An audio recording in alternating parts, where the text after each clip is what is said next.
खूप वेळ झालेला आहे. सुरुवातीला तुमच्या सगळ्यांना मी नमस्कार करतो.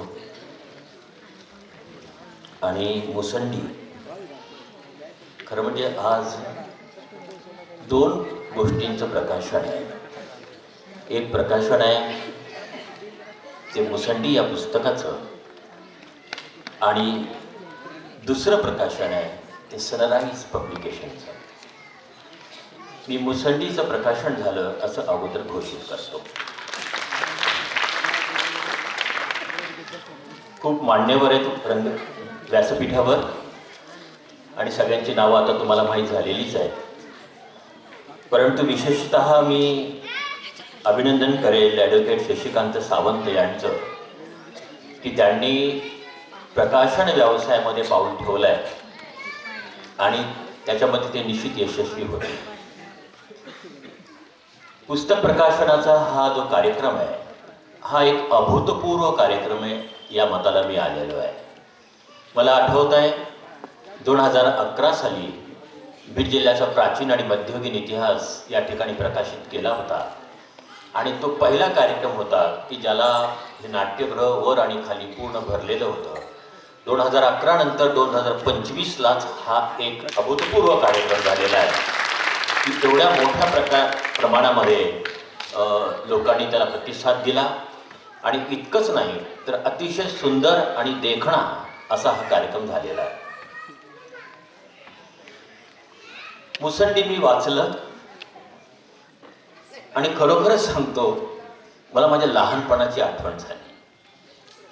मी जेव्हा 7वीला होतो त्यावेळेस आमची सहल गेली होती खजाना बावडीला. मी केंद्रीय प्राथमिक शाळा अजिजपुरा या शाळेचा मी विद्यार्थी. हे पुस्तक मला जवळचं का वाटलं, कारण या पुस्तकातली जी नायिका आहे तिचं नाव शीतल आहे, आणि मी 7वीला असताना माझी जी प्रियसी होती तिचंही नाव शीतल होतं. म्हणजे मी म्हणायचो प्रियसी, ती म्हणत नव्हती. आम्ही खजाना बावडीला गेलो आणि मग आमचे सगळे म्हणे गाणे म्हणा गाणे म्हणा गाणे म्हणा. ते पुस्तक वाचल्यानंतर मला आठवण झाली आणि मी उभं राहिलो गाणे म्हणायला. आता मी जरा चुलबुळा गाणे फिरे नाटक हे सगळं अभ्यासात बोंबाबोंब. सर माझे मोहिते सर होते, राम मोहिते, फार मोठा माणूस, छत्रपती पुरस्कार मिळाला त्यांना त्यानंतर कबड्डीच्या क्षेत्रात. ते आमचे सर होते. ते मला म्हणा हिरा पन्ना नावाचा सिनेमा लागलेला होता, हिरा पन्ना, आणि माझं घर राजुरीच्या टॉकीच्या जवळच होतं. त्यामुळे टॉकीजमध्ये सगळे संवाद मला ऐकू द्यायचे सगळे. त्याच्यामध्ये गाणं होतंय पन्ना की तमन्ना आहे, बरोबर की नाही. तर मी तिथं गाणं म्हणलं की सतीश की तमन्ना है के शीतल मुझे मिल जाए. इयत्ता 7वीला असलेले हे प्रेम, आणि त्याच्यानंतर जे ठोकलंय ना मला सरांनी, तर त्याच्यातून मी एकच प्रेरणा घेतली सरांच्या ठोकण्यातून, की आपल्याला जे वाटतं ते जाहीरपणे सांगायचं नाही. ज्याला सांगायचं त्यालाच सांगायचं. म्हणजे एका क्षणामध्ये कादंबरी इतक्या माझ्या जवळ गेलेली आहे. या कादंबरीच्या एकूण आकृतीबंधाबद्दल सगळेच बोललेले आहेत, मी थोडा आशयाबद्दल बोलेल. मला अनेक जण फोन करतात की सर हे सुभाष रोडचं नाव सुभाष रोड का? हो, ते बीडला येणार होते, ते ज्या रोडवरला जाणार होते त्या रोडला सुभाष रोड नाव दिलं, आणि ज्या ठिकाणी त्यांची सभा होणार होती, नेताजी म्हणतात सुभाषचंद्र बोसला, त्याला नेताजी मैदान मानलं गेलं. प्रत्येक गोष्टीला कारण आहे आपल्या बीडमध्ये. तर ते गोळीबार चौक आहे का गोळीबार, तर तिथे सर्जेराव तांदळे यांनी तिथे भारतभूषण क्षीरसागर यांच्यावर गोळीबार केलेला होता. एक सभा होती, मतभेद झाले, यांनी काढला, पण त्याची इतिहासामध्ये नोंद झाली ना, इतिहास पुरुष झाले ना सर्जेराव तांदळे. अशी गंमत आहे. मला अंतःकरणापासून ही कादंबरी आवडली. ही कादंबरी या कादंबरीचे रंग निराळे आहेत. ही कादंबरी वरवर जरी प्रेमाची वाटत असली तरी ही कादंबरी प्रेमाची कमी आणि जाती व्यवस्थेच्या चटक्यांची जास्त आहे. एकदा एक वाघाचं बछड वाघिणीला असं म्हणालं की आई, आपले वाघ इतके भित्रे होते का ग? वाघीण म्हणाली, काय झालं? अगं आई, मी एका घरात गेलो होतो, बघितलं की वाघाच्या कातड्या असे भिंतीला लावलेले आहेत, वाघाचे मुंडके भिंतीला लावलेले आहेत, वाघाचा असा पडलेला मेलेला वाघ, त्याच्या छातडात पाय देऊन बंदूक ठेवून असे फोटो आहेत. आपले वाघ इतके इतके भित्रे होते. वाघीण म्हणाली, बाळा, तू जो चित्र बघितलंय, तू जो इतिहास वाचलाय, तो माणसांनी लिहिलेला इतिहास वाचला आहे. वाघाचे बछडे जेव्हा इतिहास लिहितील तेव्हा कळेल की माणसं डुंगणाला पाय लावून पळत होती. अमोल अविनाश वाघाचे बछडे आहेत, जे नवीन उन्मेष करून आलेले आहेत. ही कादंबरी बहुजन समाजाच्या एका नायकाच्या वाटेला आलेली जी जाती व्यवस्थेची चटके आहेत, इथल्या धर्म व्यवस्थेचे चटके आहेत, इथले अर्थव्यवस्थेचे जे चटके आहेत, या चटके आणि या निखाऱ्याच्या विरोधात, या अंगाराच्या विरोधात व्यक्त झालेली ती एक उन्मेष. आणि म्हणून प्रेम हे त्याचे एक कारण आहे, पण खरा याचा संघर्ष जो आहे तो जातीय संघर्षाचं माझं स्वतःचं मत आहे. आणि म्हणून आजही जात जात नाहीये, म्हणजे जातीच्या कारणाने या जिल्ह्याला बदनाम केलेलं गेलेलं आहे. पण ती परिस्थिती खरं आहे. जी जात आहे ती सामाजिक आहे. जात सामाजिक कमी आणि राजकीय जास्त आहे या जिल्ह्यामध्ये, कारण ती मानसिक आहे आणि त्याचा फायदा घेण्याचा प्रयत्न सगळेजण करतायत. मला इतकंच म्हणायचं आहे, जेवणाच्या ताटामध्ये जर एक आपल्या घासात जर खडा लागला तर आपण खडा बाजूला फेकतो, ताट बाजूला फेकत नाही. का जिल्ह्याला बदनाम करायचं आहे? ज्या घटना घडल्या त्या घटना, त्या लोकांवर तुम्ही दोष, जिल्हा बदनाम नाही आहे. या जिल्ह्याची नेहमी जी ऐतिहासिक पार्श्वभूमी आहे ही धर्म सहिष्णुतेची पार्श्वभूमी आहे. आणि या जिल्ह्यातला पहिला खासदार बाबासाहेब परांजपे हे जातीनं ब्राह्मण होते. समजून घ्या, या जिल्ह्यात ब्राह्मण खासदार झाले, धनगर खासदार झालेले आहेत या जिल्ह्यामध्ये. अरे आम्ही एडे मच्छिंद्रनाथला गेलो आणि तिथून आम्ही क्रांतिसिंह नाना पाटला नाही तर बोलवून कम्युनिस्ट पक्ष त्यांना इथं उभा केला आणि निवडून दिलेला आहे. फार मोठी वैचारिक परंपरा या जिल्ह्याला आहे. हैदराबाद स्वातंत्र्य संग्राम असेल किंवा देशाचा स्वातंत्र्य संग्राम असेल, याच्यामध्ये बीड जिल्ह्यामध्ये अनेकांना आपला वाटा आहे. युसुफ फडगाव नावाचं गाव आहे, तिथे शेख म्हणून एक स्वातंत्र्य सैनिक आहे. अरे त्याला रजाकारांनी गाडीच्या पाठीमागे बांधून फरफटत नेलं, पण हातातला तिरंगा त्या माणसाने पडू दिला नाहीये. जात ही सामाजिक नाहीये बीड जिल्ह्यात, ती राजकीय आहे. आणि म्हणून अनेकांना हे जातीचे चटके आपल्या सगळ्यांना बसलेले आहेत. का या दोन्ही लेखकांच्या मनामध्ये हा संघर्ष उभा करताना प्रेमाचा, त्याच्या जात का त्याला वाटली की ह्याच्यामध्ये आपण हा जाती संघर्ष उभा होऊ शकतो? त्याचं कारण काय आहे की ती सर्वव्यापी आहे, सर्वदूर आहे. पण कोणती जात सांगत नाही करा तुम्ही भेद गरिबी आणि श्रीमंतामध्ये, घ्या हातामध्ये बंदुकाने करा आणि नाबूद गोरगरिबांचा वर्तमान. अरे जात धर्म हे शाश्वत आहे, ती एक व्यवस्था आहे. पण जेव्हा माणूस माणसाला भेटतो तेव्हा जातीच्या नावानं भेटायला सुरुवात होते. ही दुर्दैव या देशामध्ये. हा नेमका धागा या पुस्तकामध्ये मुसंडीमध्ये त्यांनी पकडलेला आहे. मुसंडी हा अतिशय खरं म्हणजे या पुस्तकाचे अनेक वैशिष्ट्ये आहेत. त्याच्यामध्ये मला आवडणारं सगळ्यात मोठं वैशिष्ट्य म्हणजे भाषा वैशिष्ट्य या पुस्तकाचे. मला या पुस्तकाची भाषा विलक्षण आवडलेली आहे. आणि हा काळ असा आहे, हा सध्या लेखक, या देशातला लेखक, या देशातला साहित्यिक, या देशातला कलावंत खूप भेदरलेला आहे, खूप भेदरलेला आहे. मी एखादं नाटक करण्याच्या अगोदर मला 10दा विचार करायला लागतो. मला एखादं पुस्तक लिहिण्याच्या अगोदर, एखादं नाटक लिहिण्याच्या अगोदर, करण्याच्या अगोदर 10दा विचार करावा लागतो. इव्हन एखाद्या मोबाईलवर एखाद्या गोष्टीला लाईक करायला सुद्धा मला 10दा विचार करावा लागतो. इतकं व्यक्ती स्वातंत्र्यावर या देशामध्ये बंधन आलेलं आहे. तुमचं व्यक्ती स्वातंत्र्य हे गोटीत करण्यात आलेलं आहे या देशामध्ये. अशी परिस्थिती आहे. आणि म्हणून लेखकांची काय अवस्था झालेली आहे, इथल्या तरुणांची काय, बोलू वाटतं पण बोलण्याची क्षमता नाही, बोलू शकत नाही तुम्ही या देशामध्ये.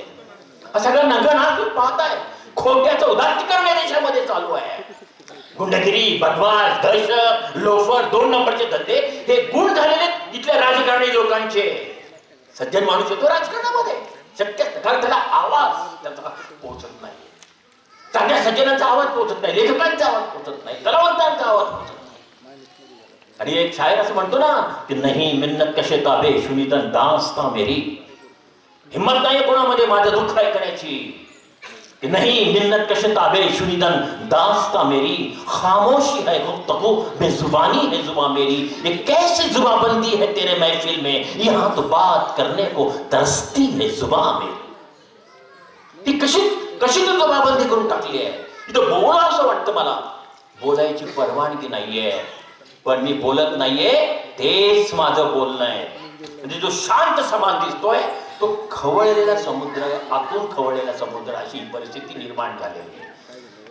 म्हणून या सगळ्या ह्याच्यामध्ये ह्या जी मुसंडी कादंबरी आहे, खरं म्हणजे ही या समाज व्यवस्थेचं चित्रण आहे. समाज व्यवस्थेचं भीषण चित्रण या मुसंडी कादंबरीमध्ये या दोन्ही लेखकांनी केलेलं आहे. आणि खरोखरच अविनाश आणि अमोल, मला तुमचं अभिनंदन करावंसं वाटतं.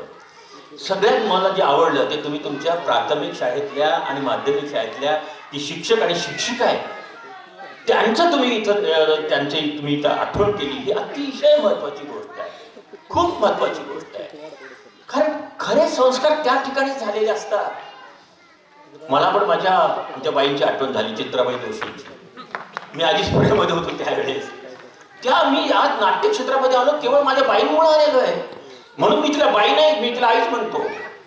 कारण काय, कारण आई जे जन्म देते ते हे शरीर नाशवंत आहे म्हणून जातं. पण माझ्या बाईंनी जो मला जन्म दिला आहे नाट्य कलावंत म्हणून, ते माझं व्यक्तिमत्व आहे आणि व्यक्तिमत्व मरत नसतं. म्हणून शिक्षक हा कोणत्याही सर्व काळामध्ये मोठा आहे. सगळे मोबाईल आलेले, मोबाईलवरनं खूप काय होतं, पण मोबाईलवरनं कधी भाकरी डाउनलोड होऊ शकत नाही आणि ते तुम्ही खाऊ शकत नाही. हे आभासी युग आहे. या आभासी युगामध्ये आम्ही सगळेजण आहोत. ज्याला आम्ही आता सध्या ज्ञान म्हणतो ना, हे ज्ञान नाहीये, हे आभास आहे. शाळेतले संस्कार संपूर्ण गेलेले आहे. जर कुणी पालकाला असं वाटत असेल की आता माझी मुलं शाळेत जातात त्यांचे संस्कार, अजिबात नाही. का संपले शाळेतले संस्कार? कारण समाजाला संस्काराची गरज राहिलेली नाहीये. मी 30-35 वर्ष शिक्षक होतो. कोणीही पालक कधी त्यांनी विचारलं नाही तुमचा अभ्यासाचं सोडून द्यावं सर, माझा पोरगा आज घरी खोटं बोलला, ह्याच्यासाठी तुम्ही काही शाळेत शिकवता का मुलांना खोटं बोलू नये? शिक्षक शिकवणार मुलांना खोटं बोलू नये? विज्ञानाचे शिक्षिका विज्ञान शिकवतात आणि मंगळवारी त्यांची रजा असते का? नाही, कारण मंगळवारी ना बाईच्या अंगात येते. शिक्षक विज्ञानाचे आहे. भूगोलाचा शिक्षक सांगतो जगामध्ये 2/3 पाणी आहे, हे ते बायकोचा फोन होतो, या घरी नळाला पाणी आले, 15 दिवस पुणे येणार नाही. हा तो जीवनातला जो विरोधाभास आहे. हा विरोधाभास माणसाला कुठेतरी शेवटी हे विचार करायला लावणार आहे की नाही, हा खरा या ठिकाणचा हा मुख्य प्रश्न आहे. आणि म्हणून ज्या तुम्ही आठवण केली तुमच्या शिक्षकांची, शिक्षिकेची, खूप खूप मला आनंद वाटला. नाहीतर हा काळ असा आहे की जन्मदात्यांची पण आठवण होत नाही.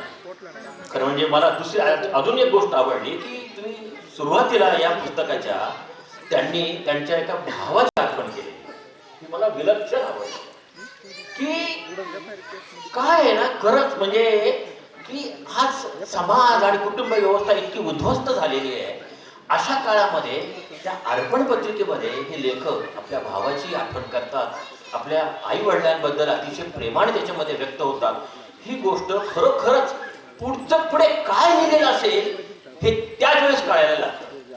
आणि जसं अगोदर इथे अविनाश तिथं बोलला आला येऊन आणि त्यांनी ते त्याच्या भाषेमध्ये बोलायला त्यांनी सुरुवात केली, की तुम्हाला मी सांगू का, हे त्या कादंबरीच्या विचाराशी प्रामाणिक असण्याचं द्योतक होतं त्यांचं मत. का? कारण मी असे अनेक साहित्यिक बघितलेले आहेत जे त्यांच्या गावात त्यांचे आया बहिणी 10-10 कोसावरनं पाणी आणतायत. बाप फाटलेली बनियान शेतामध्ये राबतोय, आई बिचारी दुसऱ्याच्या इथं खुरपायला जाते, आणि हा कवी गोव्याला जाऊन माडाच्या झाडाखालच्या कविता लिहितोय. हे त्याच्या घराशी, त्याच्या कुटुंबाशी, त्याच्या समाजाशी आणि गावाशी केलेली त्यांनी बेईमानी आहे. आणि अशा बेईमान साहित्यिकांची मांडियाळी आता मराठी सारस्वतामध्ये मोठ्या प्रमाणामध्ये आलेली आहे. यामुळं अशा परिस्थितीमध्ये आपलं जे जगणं आहे, या जगण्याशी प्रामाणिक राहून व्यक्त होणं हे अतिशय दुरापास्त झालेलं आहे. हे बावण कशी सोनं आहे असं मी म्हणेन. हे बावण कशी सोनं आहे ते दुरापास्त झालेलं आहे. सध्या सगळं अभिनिवेश पसरलेला आहे सगळीकडे. जे कधी जगलंच नाही, जे कधी काय कल्पना, साहित्य म्हणजे नुसता कल्पनाचा तो ठेवा झालेला आहे, त्याला अनुभवाची जोड नाही, त्याच्यामुळे ते निरस झालेलं आहे. कशामुळे आम्ही अजूनही तुकारामांच्या गाथांचा इथे उल्लेख करतो, का ज्ञानेश्वरीचा या ठिकाणी उल्लेख होतो? कारण ते सगळं जीवनवादी साहित्य आहे. इथे फुलेंचाही उल्लेख झाला. खरं म्हणजे मला फुलेंची माफी मागावीशी वाटते, कारण फुले म्हणाले होते ना मती काय वगैरे. पण माझं म्हणणं निराळे झाले आता. शिक्षणाने हा अतिशिक्षणाने हा समाज जो आहे ना रसा तळाला केलेला आहे. बघा, एखादा कष्टकऱ्याला हमालाच्या नावाने कधी बातमी येते त्याने मालकाचे पैसे पळवले म्हणून, पण 30-30 हजार कोटी रुपयाचे भूखंड खाल्ले जात आहेत पुण्यामध्ये, आणि इथे लोकांना शहाणपणा शिकवतात की भ्रष्टाचार करू नका. हे कशामुळे झालं? कशामुळे? अतिविद्या आल्यामुळे झालेलं आहे. त्याच्यामुळे अतिविद्येमुळे मती गेली. लक्षात आलं ना? अतिविद्येमुळे मती गेली, मती गेल्यामुळे वित्त आले. निर्बुद्धांकडे जास्त संपत्ती आहे सध्या, बुद्धिवंतांकडे कुठे आहे? अतिविद्येमुळे मती गेली, मती गेल्याने वित्त आले, वित्त आल्याने आम्ही माजलो. एवढे सगळे अनर्थ एका विद्येने केले, असं माझं स्वतःचं मत आहे. म्हणजे अतिविद्या आली की लगेच मी जास्त शिकलो की मी अशिक्षित लोकांना आपल्यापासून दूर करून टाकतो. विद्येमुळे माणसामध्ये माणुसकी आणि मानवता आणि सहिष्णुता निर्माण झाली पाहिजे, पण दुर्दैवानं त्याच्यामध्ये पशुत्व निर्माण होतं. आणि म्हणून आजची शिक्षण व्यवस्था ही माणसाचं पशुत्व संपवू शकत नसेल तर तिचा काहीही उपयोग नाही, असं मला स्वतःला वाटतं. खूप वेळ झालेला आहे, बरंचसं बोलायचं होतं, आणि आपण इतक्या वेळापासून इतकी शांत बसलेला आहात, पण ही खूप चांगली गोष्ट आहे. त्या दोघांनी हा प्रयत्न केलाय. या प्रयत्नामुळं, अविनाश आणि अमोलच्या प्रयत्नामुळं हे साहित्य विश्व बदलेल का? काय क्रांती होईल का? असं अजिबात होणार नाही. पण ह्यांनी प्रयत्न केला हे जास्त महत्वाचं आहे. जंगलाला जेव्हा आग लागली तेव्हा एक चिमणी थेंब चोचीमध्ये पाणी घेऊन थेंब त्या जंगलावर टाकत होती. तेव्हा बाकीचे लोक म्हणाले, काय मूर्ख आहे, एक एक थेंबानी काय हे जंगल पेटणं जाळ थांबेल काय? जंगलातली आग थांबेल का? चिमणी म्हणाली, मला माहिती आहे जंगलातली आग थांबणार नाही, पण जेव्हा या आगीचा इतिहास लिहिला जाईल तेव्हा हे लिहिलं जाईल की तुम्ही बघत होता आणि मी प्रयत्न करत होते. हे महत्वाचं आहे. म्हणून हा प्रयत्न फार महत्वाचा असं मला स्वतःला वाटतं. मी त्या दोघांचं अभिनंदन करतो, आणि विशेषतः शशिकांत सावंत यांचं एक अत्यंत उत्साही माणूस आहे हा. जेव्हा जेव्हा त्यांनी मला फोन केला त्यावेळी त्यांच्या बोलण्यातली जी एनर्जी आहे, जो उत्साह आहे, तो मला इतका प्रभावित करत होता की त्याच्यामुळं मग मी त्यांना म्हणजे नाकारू शकलेलो नाहीये, परंतु प्रत्यक्ष त्यांचा लोकसंचय जनसंचय पाहून मी पण अचंबित झालो. एखाद्या पुस्तकाला इतक्या मोठ्या प्रमाणात लोक येण्याची घटना ही अलीकडच्या दशकातली ऐतिहासिक घटना आहे असं माझं मत आहे. कारण आमचा अनुभव असा आहे की पुस्तकाच्या प्रकाशनाला 15-20 जण असतात, त्यात त्याचे 10 नातेवाईक असतात. ओके नाही, 2-4 जण काहीतरी ब्रेकफास्ट आहे म्हणून आलेले असतात, आणि खरे ऐकायला आलेले असतात कोणीतरी 2-3 जण. ही परिस्थिती आहे. पण इतके लोक तुम्ही इथं आला, तुम्ही हे पुस्तक प्रकाशन सुंदर कार्यक्रम हा झालेला आहे. मी सगळ्यांचं अभिनंदन करतो, तुमच्या सगळ्यांचाही मी मनापासून आभार व्यक्त करतो. खूप वेळ झाल्यामुळे आणि तुमचं जास्त अंत पाण्यामध्ये फारसा अर्थ नाहीये. पुन्हा एकदा सगळ्यांचे मी आभार व्यक्त करतो. धन्यवाद. धन्यवाद सर. यानंतर या कार्यक्रमाच्या प्रसंगी 2 सत्कार या ठिकाणी बाकी आहेत. इंजिनियर विष्णुदादा देवगते यांना विनंती आहे की आपण आपला सन्मान या ठिकाणी स्वीकारायचा आहे.